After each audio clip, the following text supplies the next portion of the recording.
Hello everyone, welcome to my YouTube channel study junction point. आज का topic है हमारा क्लास 11th चैप्टर 2 है क्लास 11th का पृथ्वी की उत्पत्ति एवं विकास। मैं नीलम आपका चैनल पर बहुत बहुत स्वागत करती हूँ। पृथ्वी की उत्पत्ति एवं विकास के अंतर हम देखेंगे पृथ्वी की उत्पत्ति कैसे हुई, ब्रह्मांड की उत्पत्ति, तारों का निर्माण, ग्रहों का निर्माण, चंद्रमा का निर्माण, स्थल मंडल का विकास, वायुमंडल एवं जल मंडल का विकास। इन सब चीजों के बारे में चैप्टर के अंदर हम जानेंगे। वीडियो थोड़ी लंबी होगी इसलिए इसे पार्ट 2 में बनाएंगे। पृथ्वी की उत्पत्ति एवं विकास के अंतर्गत हम सबसे पहले देखेंगे पृथ्वी की उत्पत्ति। इसमें जो आरंभिक सिद्धांत थे वो किसके थे, किसके द्वारा दिए गए थे और इसमें क्या कहा गया था, ये सब जानेंगे हम पृथ्वी की उत्पत्ति के अंदर। देखो, पृथ्वी की उत्पत्ति।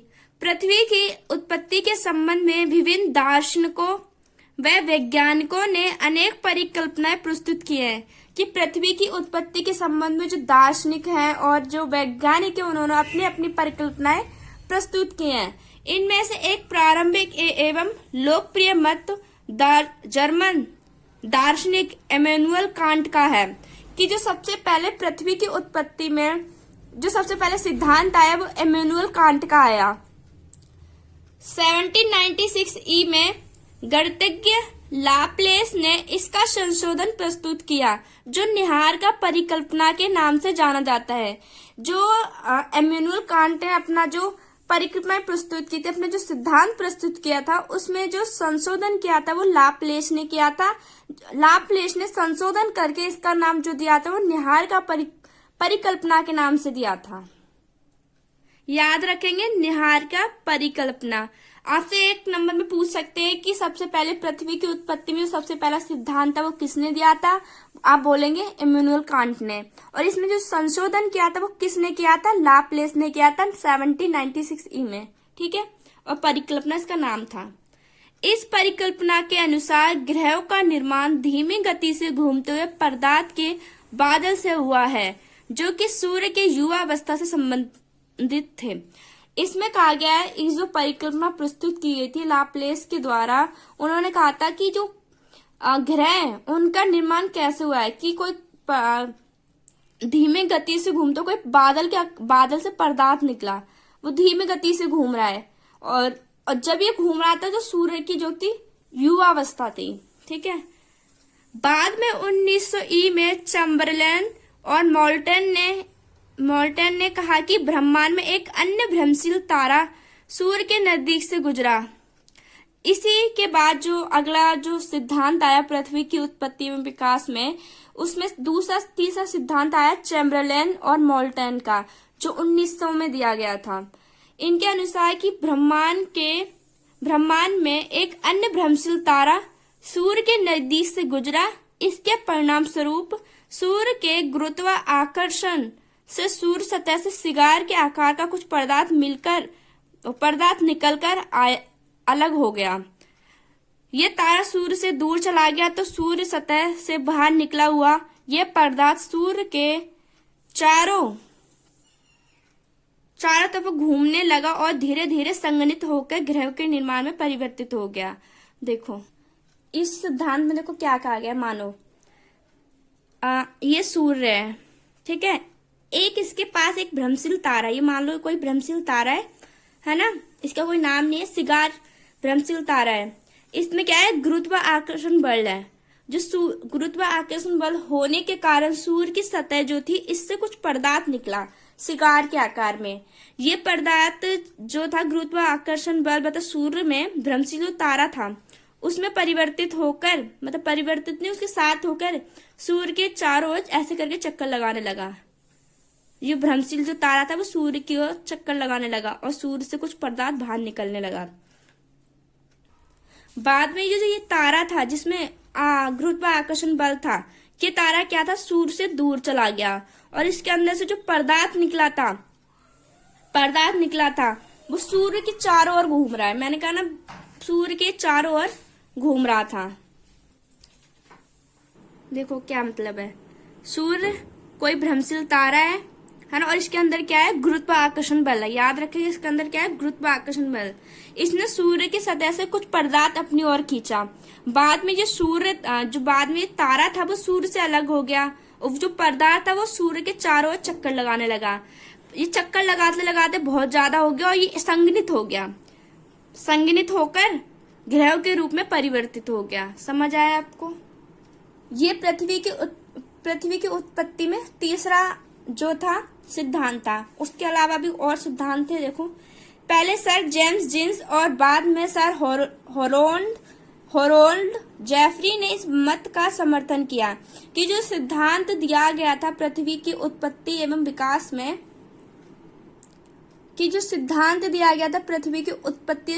में, चैम्बरलैन और मोल्टन द्वारा, इसका समर्थन इन लोगों ने किया था, जेम्स ने और जेफरी ने। कुछ समय बाद के तर्क सूर्य के साथ एक और साथी तारे के होने की बात की गई। क्यों कुछ समय बाद ये बात कही कि सूर्य के साथ एक और साथी तारा था, सूर्य के साथ एक और साथी तारे के होने की बात कही गई। ये तर्क द्वैतारिक सिद्धांत के नाम से जाना जाता है। आपको याद रखना है कि द्वैतारिक सिद्धांत किसे कहा जाता है और किन के द्वारा, कौन जो विज्ञान थे या फिर दार्शनिक थे जिन्होंने जो सूर्य के भ्रमशील तारा वाला जो सिद्धांत था चैम्बरलैन और मोल्टन का समर्थन किया था। 1950 में रूस के ओटो श्मिट व जर्मन के कार्ल वाइजास्कर ने निहारिका परिकल्पना में कुछ संशोधन किया जिसमें विवरण भिन्न था। उनके विचार से सूर्य एक सौर निहारिका से घिरा हुआ था जो हाइड्रोजन, हीलियम और धूल कणों की बनी थी।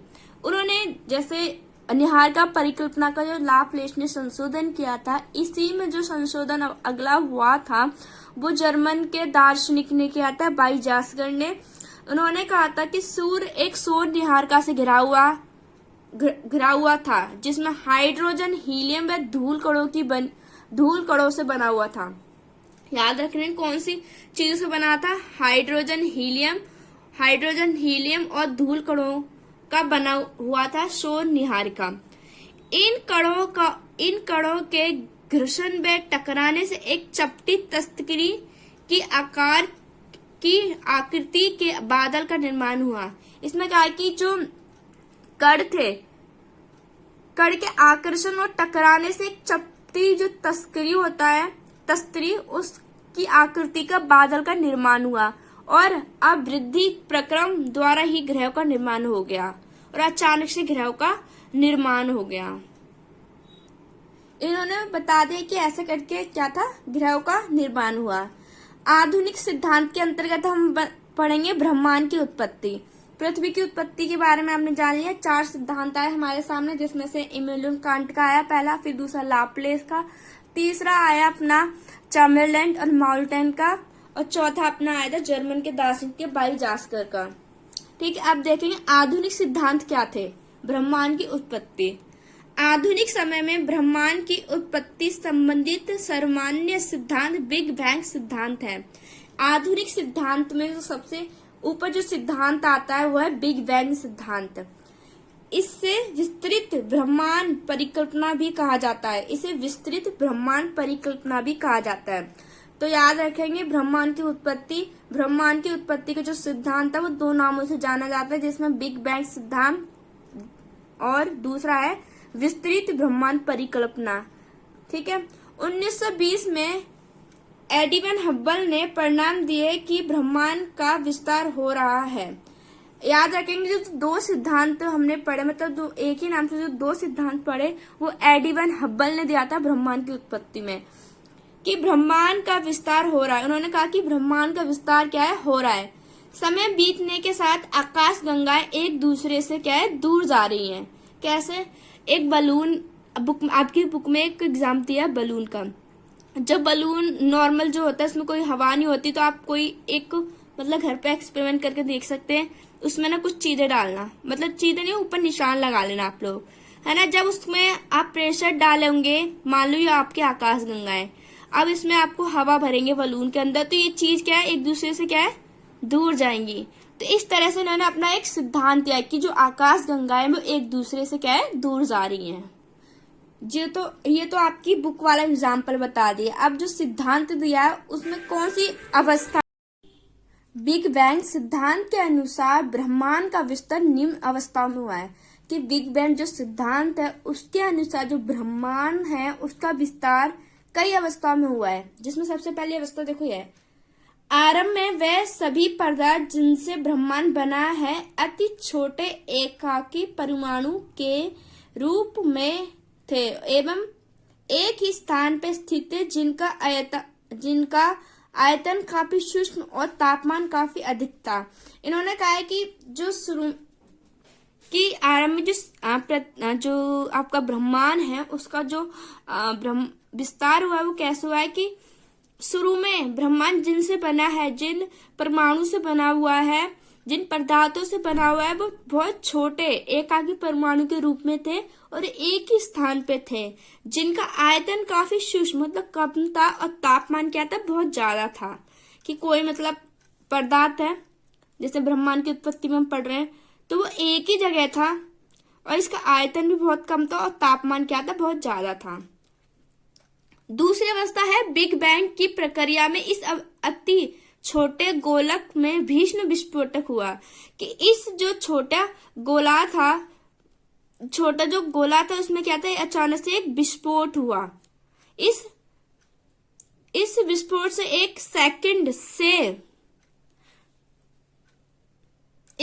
इस विस्फोट से एक सेकंड के बाद ब्रह्मांड का विस्तार हुआ। कि बिग बैंग सिद्धांत की प्रक्रिया में जो दूसरी हमारी अवस्था है उसमें कहा गया कि एक छोटे गोला था जिसमें क्या था, बहुत ज्यादा भारी मात्रा में क्या था, विस्फोट हुआ। और इस विस्फोट के होते ही एक सेकंड में क्या था, ब्रह्मांड का निर्माण हो गया। ये घटना आज से 13.7 अरब वर्ष पहले हुई है। कि ये घटना काफी साल पुरानी, मतलब काफी अरबों वर्षों पुरानी है। इसके बाद विस्तार की गति धीमी पड़ गई। उसके बाद क्या था कि जो विस्तार की गति थी क्या है, वो धीमी पड़ गई।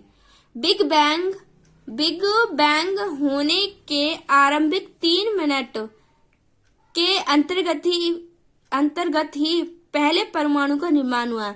कि जैसे बिग बैंग सिद्धांत बताया गया जिससे ब्रह्मांड का निर्माण हुआ, उसके जस्ट 3 मिनट बाद क्या था, एक परमाणु का निर्माण हुआ। ये थी दूसरी अवस्था। पहली अवस्था में कहा गया कि आरंभ में जो पदार्थ थे वो जिनसे ब्रह्मांड बना था वो बहुत ज्यादा छोटे थे, जिनका आयतन भी बहुत कम था और तापमान क्या था, बहुत ज्यादा था। उसके बाद दूसरी अवस्था जो बताई गई थी उसमें क्या था कि एक कोई पदार्थ है गोला आकार में, उसमें क्या था, अचानक क्या है, विस्फोट हुआ है। बहुत तेज प्रक्रिया चल रही है बिग बैंग सिद्धांत की कि कैसे ब्रह्मांड की उत्पत्ति हुई। कि एक बहुत भीषण जो था विस्फोट हुआ। इस विस्फोट से एक सेकंड बाद ही क्या हुआ, ब्रह्मांड का विस्तार हो गया। ये जो घटना बताई जा रही है वो क्या है, अरबों पुरानी है। इसके बाद जो विस्तार की गति क्या थी, वो धीमी पड़ गई। बिग बैंग होने के आरंभिक मतलब बिग बैंग सिद्धांत जिससे ब्रह्मांड की उत्पत्ति उसके होने के आरंभ के बाद क्या था, 3 मिनट बाद एक परमाणु का निर्माण हुआ। तीसरी अवस्था देखो, बिग बैंग से 3 लाख वर्ष के दौरान तापमान 45 केल्विन तक गिर गया था। कि बिग बैंग का जैसे विस्तार हुआ, बिग बैंग से जो ब्रह्मांड का विस्तार हुआ था, अचानक क्या था, तापमान गिर गया। परमाणुवीय पदार्थ का निर्माण हुआ और इससे क्या था, जो परमाणु पदार्थ थे उनका निर्माण हुआ और ब्रह्मांड पारदर्शी हो गया। ब्रह्मांड के विस्तार का अर्थ है आकाश गंगाओं के बीच की दूरी में विस्तार का होना। मैंने आपको गुब्बारे वाला एग्जाम्पल दिया कि आप घर पे ट्राई कर सकते हैं। एक गुब्बारे में जैसे आप हवा डालेंगे, मतलब प्रेशर डालेंगे, तो उस पर जो निशान बनाए होंगे वो क्या है, एक दूसरे से दूर जाएंगे। यही आपके क्या है, ब्रह्मांड का विस्तार है। यह आप एक्सपेरिमेंट कर सकते हैं। होयल ने इसका विकल्प स्तर अवस्था संकल्पना के नाम से प्रस्तुत किया है। इस संकल्पना के अनुसार ब्रह्मांड किसी भी समय एक ही जैसा रहा। कि इस संकल्पना के अनुसार ब्रह्मांड किसी भी समय में एक ही जैसा रहा। तो आप याद रखेंगे, आपके पेपर में इम्पोर्टेंट है कि ब्रह्मांड का विकास कैसे हुआ, उसकी उत्पत्ति कैसे हुई, किसके द्वारा कौन सा सिद्धांत दिया गया था। आपसे 1 मार्क्स में जो पूछेंगे वो है बिग बैंग सिद्धांत क्या था, किसके द्वारा दिया गया था, एडिवन हब्बल के द्वारा दिया गया था। अगर आपसे ज्यादा कुछ नहीं तो आपसे अवस्थाएं पूछ लेंगे, तो 3 अवस्थाएं थी उसकी। अब हम तारों का निर्माण पढ़ेंगे कि तारों का निर्माण जो कि कैसे हुआ। पृथ्वी पढ़ लिया, ब्रह्मांड का विकास पढ़ लिया, अब तारों का निर्माण पढ़ते हैं। शुरू में ब्रह्मांड में ऊर्जा व पदार्थ का वितरण समान नहीं था। शुरू में क्या था, ब्रह्मांड में जो ऊर्जा और पदार्थ थे उनका क्या था, समान वितरण नहीं था। घनत्व में आरंभिक भिन्नता से गुरुत्व आकर्षण बलों में भी भिन्नता थी। कि घनत्व में जो भिन्नता थी उसके कारण क्या था, गुरुत्व आकर्षण बल में भी भिन्नता थी। कोई चीज छोटी है, कोई मान लो ये छोटा ये बड़ा, इन बड़े छोटे के हिसाब से भी क्या था, ताकत कम ज्यादा होगी ना। वैसे जो पदार्थ थे, ऊर्जा थी, जो भी था उसमें क्या था, गुरुत्व आकर्षण बल भी भिन्न था, जिसके परिणाम स्वरूप पदार्थों का एकत्रण हुआ ही एक तरंग आकाशगंगाओं के विकास का आधार बना। जिसके परिणाम स्वरूप पदार्थ का एकत्रण हुआ, भिन्नता के कारण ही जो पदार्थ थे उनका एकत्रण हुआ, और यही एकत्रण क्या था, आकाशगंगा के विकास का आधार बना। एक आकाशगंगा असंख्य तारों का समूह है। आप याद रखेंगे आकाशगंगा क्या है, एक आकाशगंगा असंख्य तारों का समूह है। एक आकाशगंगा है, इसमें क्या है, असंख्य तारे हैं, बहुत ज्यादा तारे हैं। आकाशगंगाओं का विस्तार इतना अधिक होता है कि उनकी दूरी हजारों प्रकाश वर्षों में मापी जाती है। पहले तो याद रखेंगे आकाशगंगा क्या है, तो आकाशगंगा असंख्य तारों का समूह है। आकाशगंगा बहुत सारे तारे उसका समूह है आकाशगंगा। आकाशगंगा का विस्तार इतना अधिक है कि उनकी दूरी हजारों वर्ष में मापी जाती है, लाइट ईयर में नापी जाती है, हजारों प्रकाश वर्ष में नापी जाती है। एक अकेली आकाशगंगा का व्यास 80,000 से 1,50,000 प्रकाश वर्ष के बीच हो सकता है। 1 मार्क्स के क्वेश्चंस में आपसे पूछ सकता है ना। एक तो पूछ सकता है लाइट ईयर का संबंध किससे है। दूसरा आपसे पूछ सकता है कि एक आकाशगंगा का व्यास कितना होता है, तो याद रखेंगे 80,000 से 1,00,000 से 50,000 प्रकाश वर्ष के बीच हो सकता है। ये आपकी क्लास 11th में हो के आप कोई बड़े लेवल का पेपर दे रहे तो आप उसमें भी याद रख सकते हैं। आकाशगंगा क्या है, आकाशगंगा तारों का समूह है, और इसको नापने के लिए जो आकाशगंगा उनको नापने के लिए लाइट ईयर का प्रयोग किया जाता है। अब आगे देखो, ये आपको पता चल गया एक अकेली आकाशगंगा क्या है, कैसे इनका व्यास नापा जाता है। एक आकाशगंगा के निर्माण की शुरुआत हाइड्रोजन गैस बने विशाल बादल के संचलन से होती है। एक आकाशगंगा के निर्माण की शुरुआत कैसे होती है, हाइड्रोजन गैस से बने विशाल बादल के संचलन से, जिसे निहारिका कहा जाता है। और जिसे क्या कहा जाता है, निहारिका। इसे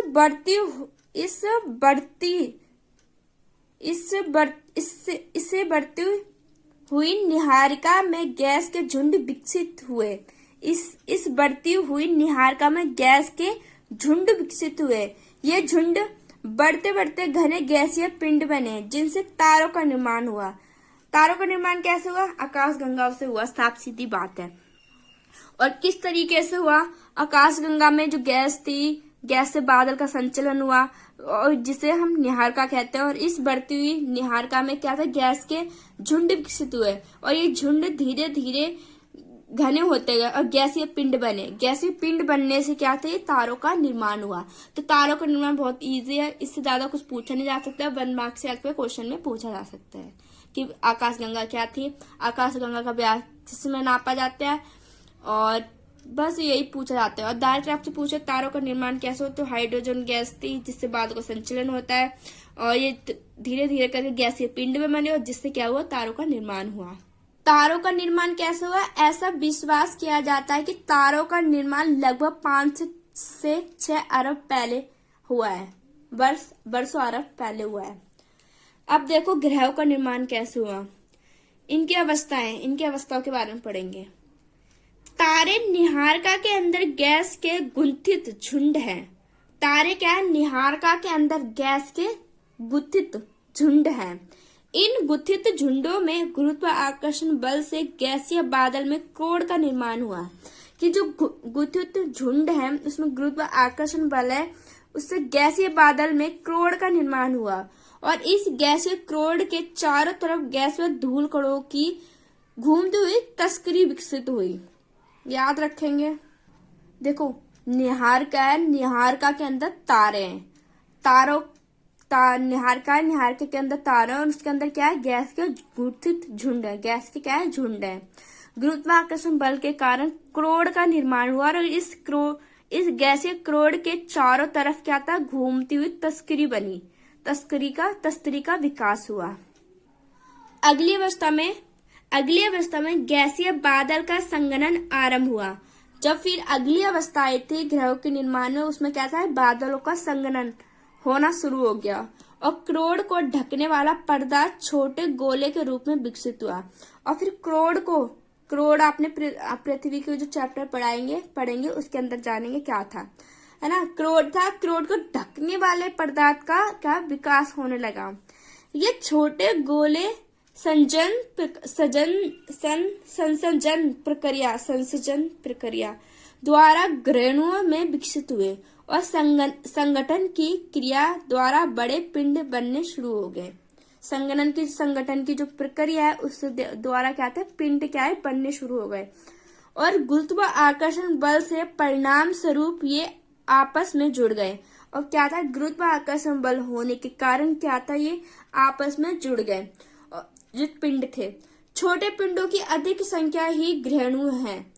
छोटे पिंडों की जो संख्या है वही क्या है? ग्रहणु है। अंतिम अवस्था में इन छोटे ग्रहणुओं के समीप होने पर कुछ बड़े पिंड ग्रह के रूप में बने। याद रखेंगे, छोटे जो ग्रहणु थे उनका जो इकट्ठा होने से क्या था? पिंड बने और यही पिंड क्या है? ग्रहों के निर्माण के लिए जिम्मेदार है, यही ग्रह बने।